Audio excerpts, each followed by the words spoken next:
너무 착해서 힘들었던 적 있어? 다른 사람 감정은 기가 막히게 읽으면서 정작 내 감정은 뒷전으로 밀어본 적 있어? 오늘은 내가 좀 소름 돋는 얘기 하나 해줄게.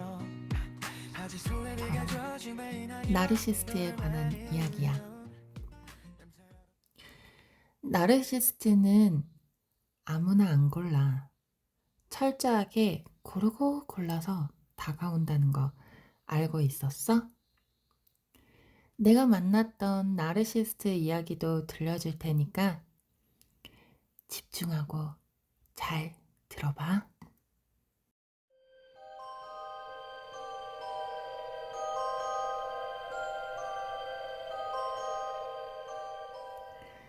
탈콤 여러분, 오늘도 저를 찾아주셔서 감사합니다. 오늘은 제가 최근에 커뮤니티에서 가장 많이 본 그 알고리즘에 대해서 이야기를 드릴 건데요. 바로 나르시스트에 관한 이야기입니다. 이번에 나르시스트 이야기를 준비를 하면서 제가 가장 관심 있는 분야이기도 하고 또 제가 겪었던 나르시스트들을 생각하면서 '맞아. 이런 성향이었어.' 하면서 공감 많이 됐었거든요. 우리 달콤 님들도 나르시스트들을 겪어 보신 분들 있으실까요? 오늘 제 얘기를 들으시면서 저와 같이 공감이 되었으면 좋겠습니다. 달콤 라디오 시작해 볼게요.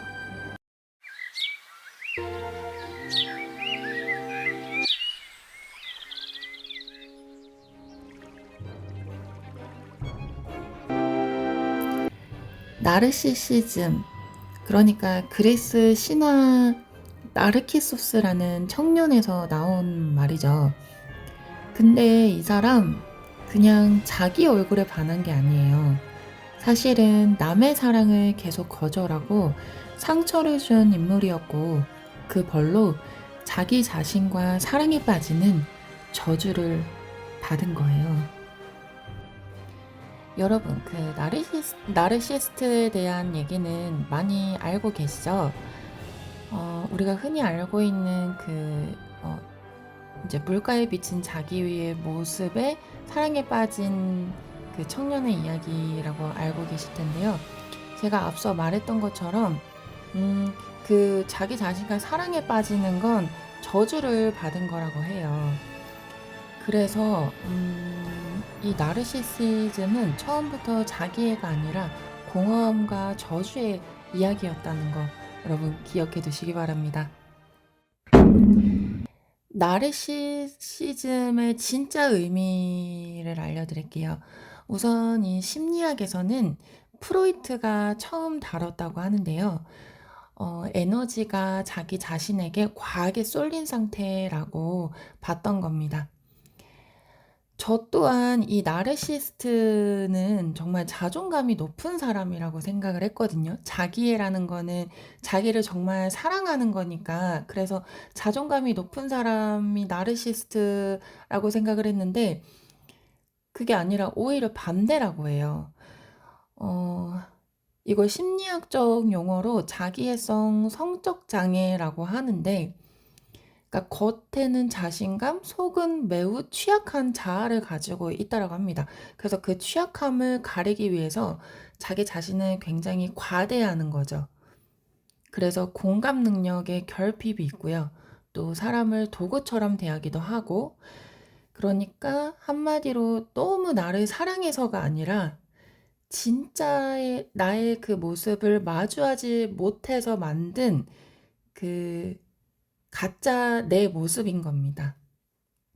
여러분, 그래서 우리가 가장 가까이에서 이 나르시스트를 겪어볼 수 있는 때가 언제인 줄 아세요?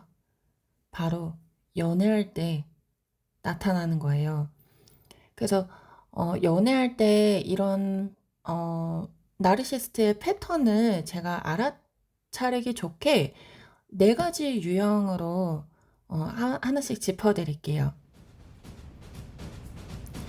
첫 번째는 굉장히 화려하고 주목받기를 즐겨합니다. 그래서 처음에는 되게 매력적이거든요. 하지만 관계가 깊어지면 은근히 무시를 하기 시작을 합니다.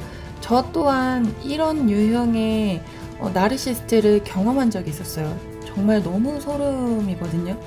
지금 생각해도 굉장히 소름인데, 말 그대로 화려하게 생기셨어요.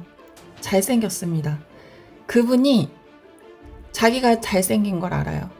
그래서 이 사람 되게 잘난 척 하는구나 라고 생각을 했는데, 그게 아니라 본인을 숨기면서 자꾸 주목받기를 원하더라고요.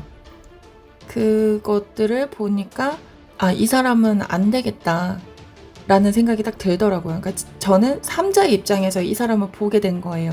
그래서 더 이상 관계가 깊어지기 전에 제가 손절한 그런 기억이 있습니다. 그리고 두 번째는 겉으로는 조용하고 되게 예민해 보이는데 그 속에는 나는 특별 대우를 받아야 돼 라는 그런 기대가 있거든요. 그러니까 상대방한테 이렇게 얘기를 하게 되는 거죠. 내가 이렇게 힘든데 네가 어떻게 그럴 수가 있어? 이런 식으로 상대방에게 죄책감을 유발하는 게 특징입니다. 이 두 번째 유형은 취약형 나르시스트라고 해요. 저도 이런 분을 만났었던 기억이 있어요. 저와 어떤 연인의 관계로 발전이 됐던 건 아니고 저의 어떤 이렇게 지인의 지인으로서 이렇게 만났던 적이 있는데 그 둘은 커플이었거든요. 그러니까 저 또한 또 3자의 눈으로 보니까 빨리 파악이 되더라고요. 그리고 나중에 이제 헤어졌을 때 그 상대방에게 굉장히 그 상대방 탓을 많이 하더라고요. 근데 그 상대방이 정말 안타까웠던 게 자기 자신의 잘못이라고 그렇게 죄책감을 막 내비치는데 너무 안타깝더라고요. 거기서 빠져나오지 못해서 제가 굉장히 많이 위로를 해줬던 그런 기억이 있어요. 그리고 세 번째는 이 세 번째 유형은 정말 가장 위험하거든요. 그러니까 어떻게 가냐면 상대를 통제하고 파괴하는 데서 쾌감을 느끼는 겁니다. 그러니까 이런 사람들은 이 상대방이 굉장히 만만하겠죠. 그러니까 자기 자신이 우월함을 느껴야 되니까. 그래서 가스라이팅이 제일 심한 유형이 이 악성 나르시스트라는 이 세 번째 유형입니다. 실제로 커뮤니티에 올라왔던 그 글들 중에 가장 많이 보였던 유형이 이 악성 나르시스트의 어떤 패턴과 특징이었어요. 그러니까 상대방을 자기 마음대로 휘두르면서 자기 자신의 도구로 생각을 하고 이용을 하죠. 그러면서 가스라이팅을 합니다. 그러면 상대방은 거기서 벗어나지도 못하게 되는 거죠. 그러니까 그만큼 강하게 통제를 하는 유형이고요. 그래서 여기서 벗어나더라도 정말 심하면 우울증, 공황장애, 불안장애, 불면증 같은 이런 정신과적인 병을 얻게 되는 거예요. 그러니까 굉장히 심리적으로 굉장히 힘든 그런 병을 얻게 되는 겁니다. 가장 무서운 병이 이 마음의 병이잖아요. 그러니까 화병이죠, 화병. 자, 그럼 이 나르시스트들의 이런 패턴은 왜 반복이 되는 걸까요? 조금 더 깊이 좀 분석을 해볼게요. 이 나르시스트들은 어떤 심리를 가지고 있는지, 먼저 첫 번째 어린 시절에 애착에 실패해 있습니다. 그러니까 근거 없이 너는 최고야. 이런 말만 듣고 자랐거나 반대로 뭔가 해내야만 사랑받는다는 메시지를 받고 자란 경우라고 해요. 두 번째는 수치심에 대한 방어인데요. 나는 원래 결함이 있어. 이런 이제 믿음을 인정 못하니까 또 반대로 나는 완벽하다라는 이미지로 계속 덮어 씌우는 거예요. 프레임을. 자기 자신이. 그래서 비판에 그렇게 예민하게 반응을 하는 겁니다. 왜냐면 나 자신 내가 이렇게 잘나고 완벽한데 네가 나를 지적을 해? 네가 뭔데 감히 날 지적해. 그래서 정말 그 말 한마디에 어떤 단어에 꽂혀서 상대방을 강하게 공격을 하게 되는 거죠. 셋째, 일단 타인은 거울로만 존재를 하게 되고요. 상대가 자기를 얼마나 특별하게 비춰주는지가 중요하지 그 상대 자체에 진짜 관심이 없어요. 그러니까 이 사람이 나를 이렇게 우월하게 이렇게 떠받들어 주네? 그러면 이제 그 사람은 타겟이 되는 겁니다. 그래서 초반에 이상화를 시켜서 나중엔 이제 평가절하로 이어지는 이유가 여기에 있는 거예요. 그래서 심리학 용어로 러브 바밍이라고 하는데 처음에 상대방에게 굉장히 잘해주죠. 과하게 친절을 베푼다. 왜요? 이 사람 나 이렇게 떠받들어 줘야 되니까 굉장히 이렇게 띄워주는 척 하면서 나를 더 지켜 세우게 되는 겁니다. 그리고 대부분의 본인은 이런 패턴을 자각을 못해요. 왜냐면 문제 원인을 늘 상대 탓을 돌리니까 이 나르시스트는요, 치료도 어렵고 또 스스로 도움을 청하는 일도 굉장히 드뭅니다. 그래서 이 나르시스트의 어떤 패턴을 보이는 사람이 있다면, 내가 느껴진다면 도망치셔야 돼요. 사람 고쳐 쓰는 거 아닙니다. 특히나 나르시스트는요.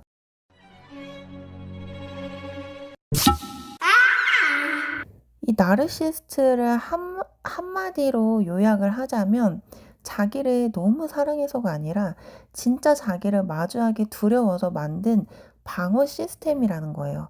그래서 이걸 알면 이런 사람을 만났을 때 이 사람 나를 정말 사랑하는 걸까?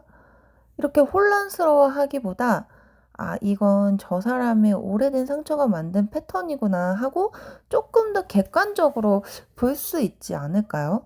물론 뭐 이해한다고 해서 그 관계에 계속 머물러야 하는 건 아닙니다. 오히려 이해했을 때 더 확실하게 선을 그을 수 있다라는 거죠. 그래서 만약에 지금 누군가 좀 힘들어하고 있는 사람이 있다. 내가 누군가와 헤어졌는데 너무 많이 힘들다. 근데 그 사람을 놓을 수가 없다. 여러분, 이성적으로 잘 생각해 보셔야 돼요. 제가 지금까지 했던 얘기들, 나르시스트의 어떤 패턴과 특징들, 하나하나 다시 한번 생각해 보세요. 그 사람을 내가 만나고 있었던 건 아닌지. 물론 힘들 거예요. 굉장히 힘듭니다. 저 또한 그랬으니깐요. 하지만 그 속에서 벗어나기 시작을 하고 이 흐린 눈이었던 것들이 이제 하나씩 이제 벗겨내면 뚜렷하게 이제 보이기 시작을 할 거예요. 그렇다면 이제 나르시스트의 타깃이 되는 사람은 어떤 사람인지 한번 알려드릴게요. 첫 번째는 공감을 잘해주는 사람입니다. 상대 입장을 먼저 생각해주고 힘든 얘기를 끝까지 들어주는 사람이에요. 그런데 이건 나르시스트한테 배려가 아니라, 이 사람 이용할 수 있겠구나. 거기서부터 이제 이 상대방을 도구로 생각을 하는 거죠. 두 번째는 책임감이 강한 사람입니다. 뭔가 잘못되면 일단 내 탓부터 찾는 사람이에요. 그러니까 그 사람 입장에선 죄책감을 심어주기 제일 쉬운 상대라는 거죠. 왜냐면 나르시스트들은 자기 탓을 안 하니깐요. 그쵸. 세 번째, 이게 제일 무서운 건데요. 이 관계에 진심인 사람이에요. 그러니까 쉽게 떠나지 않고 끝까지 노력해 주는 사람입니다.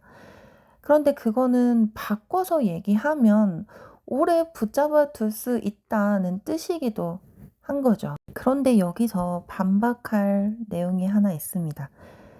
그러니까 지금 제가 얘기했던 그 나르시스트의 타겟이 되는 거는 그러니까 그 사람이 착해서 책임감이 있어서 이것을 일반화해서 타겟이 된 게 아니라는 걸 말씀드리고 싶어요. 그러니까 조금 더 현실적으로 얘기를 하자면 나르시스트랑 이제 비슷한 게 소시오패스인데 그냥 지금 당장 이용할 가치가 있는 사람을 찾을 뿐이에요. 그래서 비유를 하자면 내가 커피가 지금 마시고 싶어요. 근데 지금 눈앞에 커피 들고 있는 사람이 타겟이 되는 겁니다. 그러니까 그 사람의 어떤 성품이 좋아서가 아니라 그냥 내 눈앞에 보였던 거죠. 그래서 진짜 벗어나기 힘든 이유는 그 사람 안에 있는 어떤 양가 감정이죠. 그러니까 말도 안 되는 대우를 받으면서도 그걸 비논리적으로 이해해 버리는 성격. 그러니까 밖에서 보면 그게 공감 잘하고 책임감 있다라는 것처럼 보이지만 사실은 인정받고 싶은 마음이 너무 커서 비상식적인 걸 논리적으로 정당화해 버리는 겁니다. 마지막으로 하나 더 말씀드릴게요. 그러면 왜 하필 맑은 사람들을 타깃으로 할까요? 그러니까 나르시스트들은요, 스스로 어떤 행복, 자존감, 기쁨 같은 걸 만들어낼 능력이 없습니다. 그래서 배고픈 흡혈귀처럼 그걸 대신 채워줄 사람을 찾아서 헤매이게 되는 거죠. 그리고 착하고 공감 잘하는 사람일수록 그들이 휘두르고 조종하기가 더 쉽거든요. 왜냐하면 그 상대방은 그 사람의 아픔까지 자기 아픔처럼 끌어안아 주니까요. 자, 여러분, 제가 아까 나르시스트 유형에 대해서 이제 말씀을 드리면서 저의 어떤 그런 경험담을 살짝 이제 얘기를 했었는데요. 제가 그래서 만났던 그 나르시스트의 특징을 한번 정리를 해서 말씀을 드려 볼게요. 일단 첫 번째, 자기 객관화가 전혀 안 되어 있습니다. 두 번째, 책임지지도 못할 건데 '내가 꼬시면 무조건 넘어온다.'라는 약간 그런 찌질 마인드가 있었어요. 그리고 세 번째, 초반에는 세상 누구보다 친절하게 접근을 합니다. 이것은 가장 정말 공통적인 것 같아요. 무조건 친절해요. 정말 과할 정도로 친절합니다. 그리고 네 번째, 본인 기준에 못 미친다고 생각을 하면 다시 또 새로운 자극을 찾아서 떠나게 되죠. 그리고 어 어떤 관계든 친구든 뭐 연인이든 간에 그런 관계에 대한 책임이 없어요. 그리고 여섯 번째, 자존심만 세고 어떤 본인 밑바닥의 모습을 그 자존심으로 포장하기가 바쁩니다. 그래서 약간 그 과거에 잘 나갔던 그 자기 자신의 모습에 좀 빠져 있는 사람도 있었어요. 일곱 번째, 자기 말에 휘둘리기 쉬운 사람만 공략을 하죠. 그러니까 즉 강약, 약강이 되는 거예요. 여덟 번째, 하지만 또 쉽게 휘둘리면 금방 실증을 냅니다. 그런데 놓아주진 않아요. 정말 애매하게 관계를 이어가죠. 그래서 아홉 번째, 일단 본인이 뭔가 타겟이 있어서 인제 들이댔는데 거절당하면 그 사람은 착한 남자 피해자 코스프레를 하기 시작을 하죠. 그러니까 정말 장작으로 후드려 패고 싶을 정도예요. 그리고 열 번째, 존재 소리를 좀 들어봤다고 그 어떤 뭐죠? 이 허세만 있고 인성은 정말 어 국밥에 말아 드신 그런 예의도 없고 사회화가 약간 덜 된 것 같은 그런 미성숙한 사람이었던 것 같아요. 우리 달콤님들이 본 나르시스트는 어떤 사람인가요? 오늘 제 얘기를 들으시면서 '내 주변에도 이런 사람이 있었나?' 아니면 지금 생각나는 사람이 있다면 조금씩 거리를 두는 건 어떨까요? 뭐 "피하세요." 이렇게 말씀을 드릴 수는 없지만 어 쪼끔 더 이제 더 아파지기 전에 쪼금 이제 객관적이고 이성의 눈으로 바라보시고 현명하게 판단을 내리셨으면 좋겠습니다. 이제 마무리할 시간이 왔네요.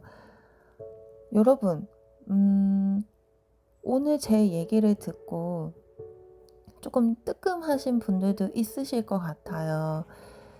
그런데 여러분들이 만약에 나르시스트를 만나셨다면, 그래서 지금 굉장히 힘들어하고 있다면 그건 여러분들이 약해서 당한 게 아닙니다. 여러분들이 너무 좋은 사람이고 또 그냥 눈에 띄어서였을 뿐이에요. 그러니까 중요한 건 지금부터죠. 그러니까 남의 감정을 읽어주는 것만큼 나의 감정도 좀 챙겨주세요. 그게 제가 오늘 여러분들에게 해주고 싶은 말입니다.